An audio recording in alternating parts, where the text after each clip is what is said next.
بِاسْمِ رَبِّكَ الَّذِي خَلَقَ خَلَقَ الْإِنسَانَ مِنْ عَلَقٍ۔ تو اللہ کہہ رہا ہے علیم اللہ انکم کنتم تفتنون انفسکم، کہ اللہ تمہاری نفس جن خطاؤں کی مرتکب ہوتی ہے خوب جانتا ہے، اس کا علم رکھتا ہے۔ اب اللہ یہاں پر آپ دیکھیے بہترین بات یہ اللہ کی طرف سے پھر آیا، پھر اس نے تمہارے ان سوالوں کا جواب دے دیا کہ فتابہ علیکم، فتابہ علیکم۔ اب یہاں خاص بات ہے کہ یہ دونوں میں آپ لوگ غور کریے گا، یہ غور کرنے کی بات ہے۔ اکثر بیشتر ہم مسلمان یا اس کے پڑھنے والے قرآن کے ایون اس کے اسکالرس ان سب باتوں میں ان کی توجہ نہیں جاتی ہے۔ بہرحال اللہ ہم سب کو توفیق دے کہ ہم اللہ کی ان ہدایات کو اس کے حق کے ساتھ لے سکیں۔ فتابہ علیکم، یہاں پہ توبہ کے ساتھ علیکم آ رہا ہے، پھر آ رہا ہے وعفا عنکم، معافی کے ساتھ عنکم آ رہا ہے اور توبہ کے ساتھ علیکم آ رہا ہے۔ یہ خاص بات ہے، اللہ کی طرف سے یہ ایک نشاندہی ہے کہ اگر توبہ کی بات ہے، توبہ کی بات ہے، کیونکہ تم کسی نہ کسی ظلم کے مرتکب ہوئے۔ کس کے؟ توبہ کب کرتے ہیں؟ جب ہم کوئی ظلم کرتے ہیں۔ آدم علیہ السلام میں آپ نے سنا ہوگا فَتَلَقَّىٰ آدَمُ مِن رَبِّهِ كَلِمَاتٍ فَتَابَ عَلَيْهِ۔ آدم نے جب ظلم کیا، جس کے قریب جانے کو اس کو منع کیا گیا فَلَا تَقْرَبَا هَٰذِهِ الشَّجَرَةَ، جب وہ اسی کے قریب گیا تو انہوں نے کیا کری؟ اللہ سے توبہ کری، اللہ کی طرف وہ تائب ہوئے۔ تو یہاں پر آیا کہ فتابہ علیکم، کہ بس جس نے توبہ کی، علیکم اوپر تمہارے، فتابہ مطلب وہ تمہیں معاف کرتا ہے، تمہاری توبہ کو قبول کرتا ہے، علیکم ان ظلم کے مد مقابل جو تم نے کیا ہے، جو تمہاری نفسوں نے کیا ہے۔ تو تمہاری نفوس، تمہاری نفس جس ظلم کی مرتکب ہوتی ہے، جس ظلم کی مرتکب ہوتی ہے، جس کو منع کیا گیا ہے، جس کو مت کرنا، جس کے لیے جس کو نہ کرنے کو کہا گیا، دھیان سے سنیے، جس کو نہ کرنے کو کہا گیا، جس کو منع کیا گیا، جو حرام ہے، تو جب وہ اس کام کی طرف مرتکب ہو جاتی ہے جو اس پر حرام ہے، وہ اس میں آمادہ ہو جاتی ہے، تو وہ ظلم کرتی ہے، اور جب وہ ظلم کرتی ہے تو پھر وہ تائب ہوتی ہے۔ فمن تابہ من بعد ظلمہ، کہ جس نے توبہ کی من بعد ظلم ہی، اپنے ظلم کے بعد، کہ اس سے اگر کوئی ظلم ہو گیا، کوئی زیادتی ہو گئی اور اس کے بعد اس نے توبہ کر لی، فیتوب علیہ، تو اللہ اس کی توبہ کو قبول کرنے والا ہے۔ یہاں پر کیا کہا جا رہا ہے؟ فتابہ، بس وہ توبہ اس کی قبول کر لیتا ہے، اس کی توبہ کو قبول کر لیتا ہے، علیکم، فتابہ علیکم، تو وہ جو توبہ کرتا ہے، فتابہ علیکم، کہ اس سے جو بھی ظلم ہو گیا، جس کو اللہ نے اس پر حرام کیا تھا، اس نے اس کو حلال کر لیا۔ اب حلال کر لیا، لیکن یہ کہ وہ تائب ہو گیا، پلٹ گیا اپنے رب کی طرف، آمادہ ہو گیا کہ اس سے غلط ہو گئی، تو اللہ نے بھی اس کی توبہ کو قبول کر لی۔ پھر آ رہا ہے وعفا عنکم، کہ وہ معاف کرتا ہے، عنکم۔ اب معافی قرآن کے نزدیک معافی کیا ہے؟ جیسے قرآن میں ایک آیت ہے خذ العفو وامر بالعرف واعرض عن الجاہلین، کہ اخذ کرو، کس کو؟ معافی، خذ العفو، تمہیں کیا کرنا ہے؟ معافی کو اخذ کرنا ہے۔ معافی کو کیسے اخذ کرو گے؟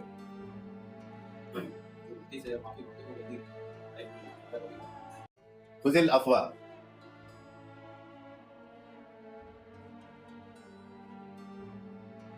یسألونک، وہ تجھ سے سوال کرتے ہیں، ماذا ینفقون، کہ ہم انفاق کیا کریں، ہم انفاق کیا کریں، کس چیز کا انفاق کریں؟ کہا جا رہا ہے کہ کل ان سے کہو کہ یہ معاف کریں۔ انفاق کس کا کریں؟ معافی کا، معاف کریں۔ یہاں پہ کہا ہے وعفا عنکم، ابھی ہم نے کیا کہا؟ خذ العفو، تو خذ العفو وامر بالعرف، کہ ان کو چاہیے کہ معافی کو اخذ کریں۔ معافی کو اخذ کرنا کہتے ہیں کہ آپ کو پکڑنا نہیں ہے کسی کو، کسی کی بات کو، کسی کی غلطی کو، کسی کے حرکت کو۔ بہت توجہ کے ساتھ اس بات کو سنیے، اس کی ہم کو ضرورت ہے، اس ہدایت۔ لوگ آپ کے ساتھ بہت سی حرکتیں کریں گے، آپ کو تکلیف دیں گے، آپ کو پریشانی پہنچائیں گے، آپ کا نقصان کریں گے، آپ کے خلاف کام کریں گے، آپ کی پسند کے خلاف کام کریں گے، آپ کی نفس کو اذیت دیں گے، آپ کا نقصان پہنچائیں گے۔ لیکن بڑا کام یہ ہے کہ خذ العفو، کہ اگر تم نے اس کو پکڑا نہیں، اس کو نہیں معاف کرنا ہے، اس کے ٹھیکیدار تم نہیں، وہ جو کچھ اس نے کیا ہے اس کو پکڑنا نہیں ہے، اس کو رکھنا نہیں ہے، اس کے ساتھ آپ کو ایموشنل نہیں ہونا ہے، اس کے ساتھ آپ کو مینٹل نہیں ہونا ہے، اس کے ساتھ آپ کو سینٹیمنٹ نہیں ہونا ہے۔ خذ العفو، اور اگر پکڑے اور پکڑے گئے سامنے والے نے جو کچھ کیا ہے جو اس نے جو اعمال جو فیل کیے ہیں آپ کے ساتھ، جو حرکت کی ہے آپ کے ساتھ، اس کو مینشن نہیں کرنا ہے کہ اس نے ایسا کر دیا، ایسا ہو گیا، ویسا ہو گیا، فلانا ہو گیا، ڈھکانا ہو گیا، اور میرا بس چلے تو میں ایسا کر دوں تو ویسا کر دوں. یہ بالکل نہیں کرنا ہے. نہیں تو یہ اس میں آپ پکڑ لیے جاؤ، آپ تکلیف میں آ جاؤ گے، آپ کی نفس اس کی زد میں آ جائے گی، اور ممکن ہے کہ اس کے ساتھ پھر آپ کے نقصانات شروع ہو جائیں. آپ کی طبیعت کا نقصان ہوگا، آپ کے کام کاروبار کا نقصان ہوگا، آپ کے امن امان کا نقصان ہو جائے گا، آپ کا سکھ چین چلا جائے گا، آپ کی گھریلو زندگی خراب ہوگی، بہت کچھ اس میں نقصان ہوگا. تمام باطل قوتیں اور جو شر ہیں وہ آپ کی طرف راغب ہو جائیں گی، نہ چاہتے ہوئے بلائیں آپ کے گلے پڑ جائیں گی. وجہ ہمیں یہ لگے گا کہ میرے ساتھ ایسا کیوں ہو رہا ہے، میں کر اچھا رہا ہوں، وہ الٹا رہا ہے، برا ہو رہا ہے. وجہ کچھ نہیں ہے، وہ جو ہم نے کہیں نہ کہیں کسی نہ کسی طریقے سے ہم نے جو پکڑ لیا ہے کہ اس نے میرے ساتھ ایسا کرا، اس نے ایسا کی، اس نے ایسا بولا، اس نے ایسا بولی، اس کی وجہ سے ایسا ہو گیا. اب یہ ہم نے کیا کیے، انڈائریکٹلی اس کو الہ بنا لیے ہیں، اس کو الہ بنا لیے ہیں، اس کے محتاج بن گئے ہیں، اس کے پیروکار بن گئے. پیروکار صرف وہ نہیں ہوتا ہے جو خوشی خوشی کسی کے پیچھے چلا جاتا ہے، جو غصے اور دشمنی میں بھی کسی کے پیچھے جاتا ہے وہ بھی اس کا پیروکار ہوتا ہے. تو واقع عنا یہ فضل افواہ، تو وہ جو معافی ہے اس کو اخذ کر. اپن کیا کر رہے ہیں، معافی کو اخذ، مطلب اس کو اخذ کرنے کی بجائے اس کی بات، اس کی حرکت کو اخذ کر لے رہے ہیں، اس کو پکڑ لے رہے ہیں اور اس کے پیچھے وہ لے رہے ہیں. تو اس کی بات کو، اس کی حرکت کو نہیں پکڑنا، درگزر کر دو، اس کی جگہ معافی کو پکڑنا، اللہ کی بات کو پکڑنا، اس کو لے لینا. وامر بالعرف، کہ اس کو کیسے اخذ کر لو، امر کے ساتھ، امر کی معرفت کے ساتھ. وامر مطلب اس کے امر کے ساتھ، وامر بال ساتھ عرف، اس کی معرفت کی، اس کے تعارف کی، اس کی پہچان کی، اس کی آیات کے، اس کو اخذ کر لو. صبر کرو، وقت آئے گا، ہر نفس اپنے کیفر کردار پر پہنچے گی، ان قریب پہنچے گی. صبر کرو، اللہ سے دعا کرو، ان اللہ مع الصابرین، اللہ صبر کرنے والوں کے ساتھ. بالکل ہوگا پریشان، انسان جذباتی ہے، پریشان ہوتا ہے، لیکن جب جب غصہ آئے، تکلیف ہو، پریشانی ہو، اللہ سے دعا کرو، صبر مانگو اللہ سے. اور اس آیت کو پڑھو، یا ایھا الذین آمنوا استعینوا بالصبر والصلاۃ ان اللہ مع الصابرین، اللہ صبر کرنے والوں کے ساتھ. والصابرین فی البأساء والضراء وحین البأس، اس وقت تک صبر کرو جب تک وہ تکلیف تمہاری تم سے ہٹ نہ جائے، وہ وقت نہ آ جائے کہ تمہارے لیے تمہارا فیصلہ نہ کر دیا جائے. انشاءاللہ ان قریب تم اللہ کے فیصلے کو دیکھو اور پورے عدل اور انصاف کے ساتھ. وعفا عنکم، تو اس نے تمہیں معاف کیا، تمہاری غلطیوں، خطاؤں کو، حرکتوں کو پکڑا نہیں، لہٰذا تم بھی معاف کرو. اس نے مینشن نہیں کیا، تم بھی مینشن نہیں کرنا. اب دیکھیے، فتاب علیکم وعفا عنکم، یہ دو باتیں یہ دوائی ہے، یہ میڈیسن ہے، یہ ہمارا علاج ہے، یہ شفا ہے. خدا و شفا، اللہ کہتا ہے نا کہ اس میں ہدایت ہے، شفا ہے. ہم بیمار کس بات کے، توبہ نہ کرنے کے سبب، معافی نہ مانگنے کے سبب ہی ہم بیمار ہوتے ہیں، مریض ہوتے ہیں، ذہنی بیمار ہوتے ہیں، جسمانی بیمار ہوتے ہیں، اخلاقی بیمار ہوتے ہیں، کرداری بیمار ہوتے ہیں. اس ساری بیماریاں صرف اس وجہ سے ہے کہ نہ ہم توبہ کرتے ہیں، نہ ہم معافی مانگتے ہیں.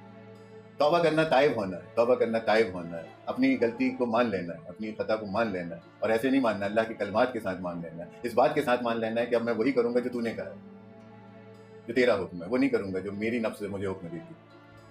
تو معافی یہی ہے کہ مت پکڑو. زندگی ہے، زندگی میں بہت سے معاملات ہیں، چیزوں سے ہم جڑے ہوئے ہیں، چیزیں ہم سے جڑی ہوئی، بھیڑ کا ہم حصہ بنے ہوئے ہیں، بھیڑ ہمارا حصہ بنے ہوئے ہیں، ہم لوگوں کے درمیان ہیں، بھیڑ میں، گھر سے لے کے باہر تک کہیں نہ کہیں ارد گرد لوگ ہمارے آس پاس ہیں، موجود ہیں. ممکن ہے کہ بہت سے معاملات ہوں گے، بہت سی غلطیاں ہوں گی، بہت سے حالات پیش آئیں گے، بہت تکلیفیں ہوں گی، آپ کو بہت پریشانی ہوگی، لیکن پکڑنا نہیں اس کو. اور معاف کرنے کو میں نے یہاں اس لیے کلیئر کیا کہ یہ بھی نہیں کہا جا رہا آپ سے کہ آپ اس شخص کو معاف کر دو، اس کے معاف کرنے والے آپ کوئی نہیں ہوتے ہو. وہ اللہ چاہے گا تو اس کو معاف کرے گا، اور وہ بھی تب کرے گا جب وہ معافی مانگے گا. لیکن آپ کو معاف کیا کرنا ہے، وہ جو اس نے حرکت کیا ہے جس سے آپ کو تکلیف پہنچی ہے، اذیت پہنچی ہے، اس کو ہٹا دو. ان باتوں کو پکڑ کے مت بیٹھنا، خطرہ یہاں پر. وہ اٹیک ہی آپ کے اوپر اس لیے کیا گیا ہے تاکہ یہ باتیں احساس بن کے، جذبات بن کے، حساب بن کے آپ کے اندر چلی جائیں، آپ کی نفس اس کو پکڑ لے. بس اس کے بعد بھولتے رہو گے، دھیرے دھیرے دھیرے دھیرے ختم. وہ اپن اٹھ کے کیا بولتے ہیں، جس میں نہیں کرنے کا پتلا بنا کے اس میں سوئی ٹوچ دو، بس وہ دھیرے دھیرے وہ باتیں وہ ایک قصہ ہے, مطلب وہ ایک مثال ہے, ایکچوئل وہ صحیح بات ہے, وہ ریئل ہے, وہ ہو رہا ہے. جب اس مثال کی تعویل کرو گے تو تعویل یہی ہے کہ اس نے تمہیں سوئی ٹوچا, اب تم نے ہر ایک ٹوچ کو سجا لیا, پرو لیا, گننے لگے, تسبیح کرنے لگے, اور بس بولنے لگے. بولتے بولتے پتہ چلے دکان بڑی ہو گئی, اپن چھوٹے ہو گئے, گائے وہی ہو گئے. یہ گھروں میں بہت کھیل چل رہا ہے, بہت اذیت ہوگی. اللہ کی طرف فیصلہ اللہ کرے گا, اور اگر اپن کر سکتے ہیں تو کر لیں, کوئی پرابلم نہیں, اس نے دونوں اجازت دی ہے. تم کر سکتے ہو تو تم کر لو, اور اگر لگتا ہے کہ یہ کام میرا ہے تو مجھ پہ چھوڑو, اور صبر کرو, بہترین فیصلہ کروں گا.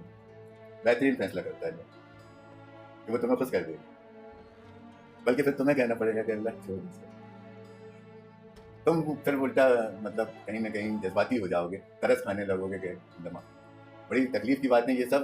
دیکھیے ہم کہیں نہ کہیں ایکچوئل ہم سائیکالوجیکل ہے نا, ہمارا جو سسٹم ہے یونیورس ہے, ہماری زندگی وہ نفسیات سے جڑی ہوئی ہے. یہ کائنات نفسیات سے جڑی ہوئی ہے, اس کی قدرت نفسیات سے جڑی ہوئی ہے. بچنا ہمیں نفسیات سے ہی, خطرہ ہمیں نفسیات سے ہی ہے, فائدہ بھی ہمیں نفسیات سے ہی ہے. ہم کو جو کچھ بھی ملے گا دیا جائے گا وہ نفسیات سے ہی دیا جائے گا, اور جو کچھ بھی ہم سے لے لیا جائے گا وہ نفسیات سے ہی لے لیا جائے گا. دولت چاہیے, عورت چاہیے, زمین جائیداد چاہیے, نوکر چاکر, اولاد, جو کچھ چاہیے اس کے لیے ویسی نفس لے آؤ, وہ مل جائے گا. اور جس سے جس چیز کو ہٹانا ہو, کچھ نہیں, نفس کو ہٹا دو, تغیر لے آؤ اپنی نفس میں. ان اللہ لا یغیر ما بقوم حتی یغیروا ما بانفسہم. جو چیز تمہاری نفس سے ہٹ جائے گی وہ ہٹ جائے گی تمہاری زندگی سے, اور جو چیز تمہاری نفس میں آ جائے گی وہ آ جائے گی تمہاری زندگی میں. کسی کو مطلب ٹوٹکا کسی کے اوپر کرنا ہو, ایکچوئل اس کی نفسیات کو وہ ذائقہ دے دیا جاتا ہے, وہ پروگرام دے دیا جاتا ہے, وہ دھیرے دھیرے چکھتا رہتا ہے, چکھتا رہتا ہے, چکھتا رہتا ہے, گیا ہوگا. نہیں مرڈر کرنا ہوگا تو مرڈر کر دے گا, نہیں چوری کرنا ہوگا چوری کر لے گا, نہیں لڑنا ہوگا لڑ لے گا, نہیں بدماشی کرنا کر دے, نہیں زنا کرنا ہوگا کر دے. صرف آپ کو وہ چیز اس کے وہ ذائقہ اس کی نفس کو دے دو, چکھا دو. تو اللہ تعالیٰ اسی لیے کہہ رہا ہے فتابہ وافا, یہ دونوں بہت کام کی باتیں ہیں, بہت پاورفل ٹولس ہیں, بہت پاورفل. جس انسان کے پاس یہ دو پاور, یہ اسٹرینتھ جس کو مل گئی, یہ صلاحیت, یہ طاقت, کہ وہ ایک تو توبہ کرنے والا ہو گیا, دوسرا معاف کرنے والا ہو گیا, مطلب سمجھ لو کہ اس کے مد مقابل جو بھی قوتیں آئیں گی وہ جائیں گی. ان کا جانا, ان کا مٹنا, ان کا ختم ہونا, ان کا برباد ہونا ان کا مقدر ہو جائے گا, اس سے کوئی ان کو بچا نہیں پاتا. یہ دو ایسی چیزیں, ایک تو توبہ اور دوسرا معافی. توبہ معافی, یہ دو باتوں کو آپ یاد رکھیے گا, اور بھی اس کو سوچیے گا, ذکر کریے گا کہ یہ توبہ کیا ہے, اور اپنے لوگوں کو بھی بتائیے, اپنے گھر میں بتائیے, تاکہ وہ بھی توبہ کرنے والے بنے, معاف کرنے والے بنے, توبہ کرنے والے بنے, معاف کرنے والے بنے. توبہ کا تعلق فزیکل سے, فزکس سے, اور یہ جو معافی کا تعلق ہے یہ نیورولوجیکل ہے, سائیکالوجیکل ہے. توبہ کی ضرورت ہمیں تب پڑتی ہے جب ہم کسی نہ کسی خطا کے, ظلم کے, غلطی کے, گناہ کے, مطلب کسی نہ کسی ہم کرمنل ایکٹ کو اٹیمپٹ کرتے ہیں, تب ہمیں اس کی ضرورت پڑتی ہے. معافی کی ضرورت ہمیں تب پڑتی ہے جب ہم سائیکالوجیکل کسی نہ کسی سائیکالوجیکل فیلنگس کو, ایموشنس کو اٹیمپٹ کر لیتے ہیں جو کہ نگیٹو ہوتے ہیں, جن کو ہم کو نہیں کرنا, اس کو ہم اپنے سر دھر لیتے ہیں, اپنے اندر, اپنے دل میں جگہ دے دیتے ہیں. یہ نہیں کہنا ہے اللہ کو جگہ دیجیے, اللہ کی جگہ اللہ کو دیجیے, بندے کی جگہ بندے کو دیجیے. بندے کی جگہ کہاں پر ہے؟ خاک میں. اللہ کی جگہ کہاں پر ہے؟ اس کو دل میں کر دیجیے.